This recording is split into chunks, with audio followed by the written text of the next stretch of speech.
Hello students, कैसे हैं आप सभी। मैं प्रभात कुमार बैस आज के इस वीडियो में आपका स्वागत करता हूं। आज हम लेकर आए हैं आपके लिए छत्तीसगढ़ वन सेवा परीक्षा 2020 के जीव विज्ञान पोर्शन के अंतर्गत पोषण एवं पाचन तंत्र का भाग 3। इसके पहले हमने भाग 1 और भाग 2 के बारे में हमने डिस्कस कर लिया है। ऐसे स्टूडेंट जिन्होंने अभी तक भाग 1 और भाग 2 नहीं देखा है वो हमारे डिस्क्रिप्शन पे जाकर लिंक दिया गया है, उसमें आप जाकर आप जो है भाग 1 और भाग 2 देख सकते हैं। तो चलिए शुरू करते हैं हम आज के मज़ेदार 10 महत्वपूर्ण एमसीक्यू क्वेश्चन। तो स्टूडेंट्स ध्यान देंगे, आज मेरे क्वेश्चन के आंसर देने से पहले आपको अपने कॉपी में भी नोट कर लेना है और देखना है कि आपके कितने आंसर सही होते हैं और आपको हमें कमेंट्स बॉक्स में बताना है कि आपके आंसर कितने सही हुए हैं। तो चलिए शुरू करते हैं हमारा पहला क्वेश्चन है, पाचन की प्रक्रिया में भाग लेते हैं हार्मोन्स, वृद्धि कारक, एंजाइम, न्यूरोट्रांसमीटर या इनमें से कोई नहीं। अगर आपने हमारे भाग 1 और भाग 2 वीडियो देखा होगा तो आप इसका आंसर सही से बता पाएंगे कि पाचन की क्रिया में कौन भाग लेता है। भाई इसका सही आंसर है एंजाइम। बढ़ते हैं हम अगले क्वेश्चन की ओर। हमारा अगला क्वेश्चन क्या कह रहा है, निम्न में से क्या को इलियम अवशोषित करता है। विटामिन को, बाइंड लवण को, ग्लूकोज को, वसा को या इनमें से कोई नहीं। तो इसका स्टूडेंट सही आंसर है इलियम जो होता है वह ग्लूकोज को अवशोषित करता है। बढ़ते हम अगले क्वेश्चन की ओर। हमारा अगला क्वेश्चन क्या कह रहा है, कुफर कोशिकाएं पाई जाती हैं। तो ध्यान देंगे स्टूडेंट, ये बहुत ही इंपॉर्टेंट क्वेश्चन है। इस तरह के क्वेश्चन बहुत आते हैं कि सेल्स किस में पाई जाती है, कहाँ पे पाई जाती है। आपके ऑप्शन है अग्नाशय में, यकृत में, अंडाशय में, वृषण में या इनमें से कोई नहीं। और इसका सही आंसर है क्या, यकृत में, यानी कि लीवर में क्या होता है, कुफर सेल्स पाई जाती है। बढ़ते हम अगले क्वेश्चन की ओर। हमारा अगला क्वेश्चन क्या कह रहा है, वह मुख्य अंग जहां प्रोटीन टूटकर स्वतंत्र अमीनो अम्लों में बदल जाते हैं। मतलब कि जो प्रोटीन है वो क्या हो जाता है, प्रोटीन जो होता है वो टूट जाता है और किसमें, अमीनो एसिड में बदल जाता है। तो आपको बताना है वो कौन सा अंग है जहाँ पे क्रिया होती है। पहला है आपका बोल रहा है वृक्क मतलब कि किडनी, प्लीहा मतलब स्प्लीन, यकृत यानी कि लीवर, अस्थि यानी कि बोन मैरो, कोई नहीं मतलब कि नन ऑफ दिस। तो इसका सही आंसर बताएंगे स्टूडेंट्स। इसका सही आंसर क्या हो सकता है, गेस करना है आपको। आप इसका सही आंसर है यकृत यानी कि लीवर। चलिए बढ़ते हम अगले क्वेश्चन की ओर। हमारा अगला क्वेश्चन कह रहा है, यदि कोई व्यक्ति सिर्फ मक्का ही भोज्य पदार्थ के रूप में खा रहा है तो वह किस रोग से पीड़ित हो जाएगा। मतलब कि कोई व्यक्ति है जो सिर्फ मक्का ही खा रहा है, तो आपको बताना है कि अगर वो सिर्फ मक्का ही खाएगा तो वो किस रोग से पीड़ित हो जाएगा। तो आपके ऑप्शन से देखेंगे, रिकेट्स, पेलेग्रा, बेरीबेरी, पेचिस एंड रतौंधी। तो स्टूडेंट आप इसमें ध्यान से देखेंगे तो आपको पता चल रहा है कि विटामिन से रिलेटेड है। रिकेट्स जो होता है वह क्या होता है, विटामिन डी से होता है। पेलेग्रा जो होता है वह होता है B5 से होता है। बेरी जो होता है वह B1 से होता है और रतौंधी जो होता है विटामिन ए से होता है, ठीक है ना। और पेचिस जो होता है वो अलग से, मतलब विटामिन से हट के है। तो आपको इस ये बताना है कि भाई अगर कोई व्यक्ति मक्का ही खाएगा तो क्या होगा। तो रिकेट से होगा, मतलब क्या होगा, उसकी जो बोन्स जो होंगे यानी कि हड्डियाँ वो कमज़ोर हो जाएगी। B5 में क्या हो जाता है कि उसकी जो त्वचा होती है, उसकी जो त्वचा है वह क्या हो जाती है, खुरदुरी हो जाती है, त्वचा में जलन होने लगता है। B1 में क्या होता है, उसकी भार, उसमें भार में मतलब उसकी जो वेट है, वेट और क्या हो जाती है, भूख में क्या हो जाती है, कमी हो जाती है। और विटामिन ए जो है वह क्या हो जाती है, विटामिन ए में क्या होता है, आँखों से रिलेटेड होता है। तो इसका सही आंसर है स्टूडेंट्स पेलेग्रा। तो सिर्फ मक्का खाने से क्या हो जाएगा, वो पेलेग्रा रोग से पीड़ित हो जाएगा। चलिए बढ़ते हैं हम अगले क्वेश्चन की ओर। हमारा अगला क्वेश्चन क्या कह रहा है कि इनमें से किसे सार्वत्रिक एंजाइम कहा जाता है, मतलब universal enzyme. Maltose, trypsin, amylase, nuclease या लाइपेज। तो यूनिवर्सल, तो सीधी सी बात है इसका सही आंसर होगा क्या, ट्रिप्सिन। क्यों कहा जा रहा है, क्योंकि जो ट्रिप्सिन जो होता है, ट्रिप्सिन ऐसा एंजाइम होता है जो सभी प्रकार की सेल्स में क्या होती है, पाई जाती है, इसलिए इसे यूनिवर्सल एंजाइम कहा जाता है। बढ़ते हम अगले क्वेश्चन की ओर।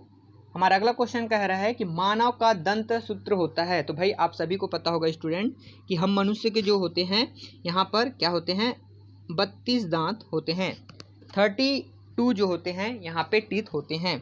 तो आपको वही बताना है, एक सूत्र होता है तो उस सूत्र के अनुसार बताना है। तो आप देख रहे होंगे तो थोड़ा सा कंफ्यूज हो रहे होंगे, तो मैं इसको क्लियर कर देता हूँ।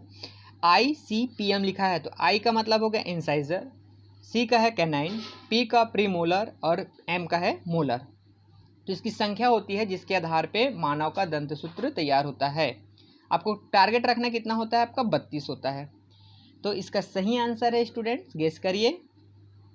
2 1 2 3 मतलब इंसाइजर 2 होंगे, कैनाइन 1 होंगे, प्रीमोलर 2 होंगे और मोलर जो होंगे 3 होंगे। यस, इसका सही आंसर होता है ये, क्योंकि इसको लिखने का सूत्र जो होता है कुछ इस तरह से होता है, 2/2 1/1 2/2 इंटू 3/3 अब इसको काउंट करिए, 2 1 3 3 2 5 5 एंड 8 5 एंड 8 कितने, 5 और 3 सॉरी 5 और 3 कितने होगा 8, तो नीचे 8 नीचे 8 और 8 कितने होगा 16 इंटू 2 इज इक्वल टू कितने होगा यहाँ पे आपके 32। ठीक, तो इसका सही आंसर होगा आपका ये। एक सूत्र के रूप में अगर आपको याद रखना है तो ये याद रखिए 21 23, इसका एक कोड के रूप में याद कर सकते हैं। ध्यान देंगे इंसाइजर 2, ये भी ध्यान रहेंगे, इंसाइजर इसमें 2 होगा, कैनाइन 1 होगा, प्रीमोलर 2 और मोलर जो होगा वो 3 होगा। ठीक, चलिए बढ़ते हैं हम अगले क्वेश्चन की ओर। लैंगरहैज़ द्वीप समूह में कितने प्रकार की कोशिकाएं पाई जाती हैं? आपके ऑप्शन है 1 2 3 4 या फिर 5। आपको इसके आंसर बताने हैं कितने प्रकार की होती है। तो इसका सही आंसर होगा स्टूडेंट, गेस करिए आप इसका आंसर। इसका सही आंसर होगा क्या, 4। क्या होती है, 4। और आपको पता होगा कि लैंगरहैज़ द्वीप समूह कहाँ पे पाई जाती है, ये भी पता होना चाहिए। तो इसका सही आंसर होता है, कहाँ पे होता है ये, अग्नाशय। अग्नाशय जो होती है, अग्नाशय के लैंगरहैज़ द्वीप समूह में 4 कोशिकाएं पाई जाती है। कौन कौन सा होता है ये भी ध्यान दीजिए, अल्फा, बीटा, गामा और डेल्टा। अल्फा, बीटा, गामा और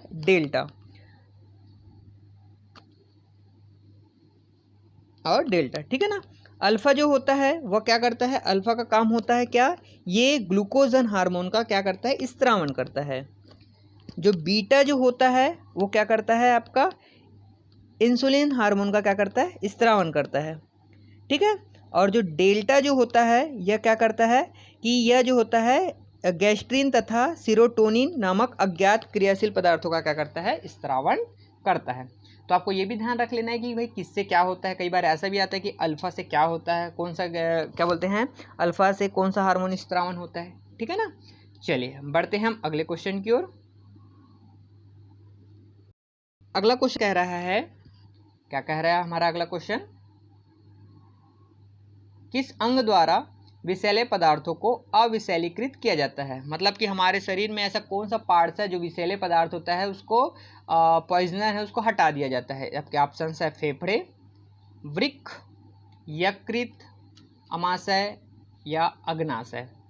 तो आप सभी को गेस करना है इसका आंसर, और इसका सही आंसर होगा, और इसका सही आंसर है क्या, लीवर। यस, लीवर जो है क्या करता है, जो विषैले पदार्थ होता है उसे अविषैलीकृत कर देता है। चलिए बढ़ते हम अगले क्वेश्चन की ओर। हमारा आज का लास्ट क्वेश्चन है, लाइपेस एंजाइम किस पदार्थ पर क्रिया करता है।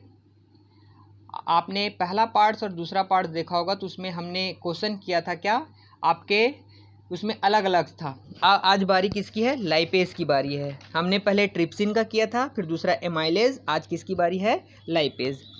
कार्बोहाइड्रेट, प्रोटीन, वसा एंड विटामिन एंड खनिज पदार्थ, इनमें से कोई नहीं। तो इसका सही आंसर स्टूडेंट्स, यस, क्या होगा, वसा। क्योंकि हमने पहले पार्ट्स में ट्रिप्सिन का किया था, तो ट्रिप्सिन का क्या होगा बताया था मैंने, प्रोटीन। फिर मैंने सेकंड पार्ट में आपसे क्वेश्चन किया था क्या, एमाइलेज, एमाइलेज से क्या होगा, कार्बोहाइड्रेट। आज मैंने आपसे क्या क्वेश्चन किया है, लाइपेज, तो लाइपेज का क्या हो गया, वसा। तो स्टूडेंट ये थे आज के 10 महत्वपूर्ण क्वेश्चन। अगर आपको यह वीडियो अच्छा लगा हो तो प्लीज़ लाइक करिए और इसे ज़्यादा से ज़्यादा शेयर करिए। और हाँ, आप जो है ज़रूर आपके जो स्कोर, आपने जो 10 महत्वपूर्ण को जो क्वेश्चन थे उसमें आपने कितने अंक प्राप्त किए वह हमें कमेंट्स बॉक्स में ज़रूर बताएं। ठीक है, चलिए तो स्टूडेंट, इस वीडियो को ख़त्म करने से पहले आज मैंने आपके लिए लाया है जंतु पोषण के प्रकार। ये प्रकार से हैं कुछ, इस प्रकार को आप थोड़ा सा याद कर लीजिए, इनमें से क्वेश्चन आए तो आपसे छूटने नहीं चाहिए। थोड़ा सा इसको हम रिवीजन कर लेते हैं। हर्बिवोरस, नाम से स्पष्ट है, बचपन से हम पढ़ते आ रहे हैं, जो ऐसे जंतु जो पौधों को क्या करते हैं, भोजन के रूप में करते हैं। ठीक है ना, हर्बिवोरस कहलाएंगे, इस पे ज़्यादा डील नहीं करेंगे। कार्निवोरस, मांस को ऐसे जीव जो या ऐसे जंतु जो अपना भोजन मांस के रूप में करते हैं, ये भी आपको पता है। ओमनिवोरस, ये भी आप बचपन से पढ़ते हैं, जो जंतु और भोजन दोनों का उपयोग करते हैं। चलिए यहाँ से शुरू करते हैं। इंसेक्टिवोरस, इंसेक्टिवोरस नाम से स्पष्ट हो रहा है, इंसेक्टिवोरस जो है नाम से स्पष्ट हो रहा है भाई कि क्या कर रहा है वो, इंसेक्टिवोरस। तो इंसेक्ट मतलब क्या होता है, कीटों को, जो क्या करेगा, कीटों को खाएगा। तो इसका एग्जाम्पल क्या है आपके, मेढक। क्या फिर नेक्स्ट है आपका क्या है, सिंगवीवोरस, ऐसे जंतु जो अपने भोजन के रूप में दूसरे जंतुओं के रक्त के रूप में यूज़ करते हैं। मतलब अपना भोजन किससे प्राप्त करेंगे, वो रक्त से, वो भी दूसरे जंतुओं से। लीच हो गया, देश जुए, मतलब जो जुए होते हैं उनसे। ठीक है ना। फिर है स्क्वेंजर, ऐसे जंतु जो अपना भोजन मृत जंतुओं से प्राप्त करते हैं। मतलब जो जंतु मर जाते हैं उनको अपना भोजन के रूप में बनाते हैं, खाते हैं। कौवा, गिद्ध, लगड़बग्घा, चील। कैनिबेलस, ऐसे जंतु जो अपने ही जाति के जंतुओं को क्या करते हैं, भोजन के रूप में खा लेते हैं। उदाहरण काकरोच, कुछ मछलियाँ होती हैं, और क्या होती है, सांप। डेंट्राइटस, ऐसे जंतु जो मिट्टी में ही उपस्थित जो होते हैं ना, मिट्टी में उपस्थित कार्बनिक भोज्य पदार्थों को ही भोजन के रूप में यूज़ करते हैं। अब क्या उदाहरण है, केचुआ। कॉपरोफेगस, स्टूडेंट आप ध्यान देंगे, इसको मैंने पहले पार्ट्स में क्वेश्चन किया था। कॉपरोफेगस, ऐसे जंतु जो, किस प्रकार के जंतु को कॉपरोफेगस कहा जाता है, पार्ट 1 या पार्ट 2 में मैंने बताया था आपको। तो आपका ये क्वेश्चन मार्क इसलिए ताकि आप मेरे को कमेंट्स में ज़रूर बताएं। फिर है उसके बाद फ्रूगीवोरस, फ्रूगीवोरस मतलब ऐसे जंतु जो फल को खाते हैं। और लार्वीवोरस मतलब होते हैं ऐसे जंतु जो लार्वा को खाते हैं, जैसे मछली, गैम्बुसिया एंड ड्रैगन फ्लाई, जो लार्वा के रूप में अपने भोजन को ग्रहण करते हैं। तो ये स्टूडेंट्स, ये था आज का महत्वपूर्ण टॉपिक। अगर यह वीडियो आपको अच्छा लगा हो तो आप इसे लाइक करिए, इसे ज़्यादा से ज़्यादा शेयर करिए, और अभी तक आपने हमारे इस वीडियो को सब्सक्राइब नहीं किया है तो जल्द से जल्द सब्सक्राइब कर ले, ताकि यूं ही मज़ेदार जो है आपके लिए हम MCQ क्वेश्चन लेकर आते रहें। धन्यवाद।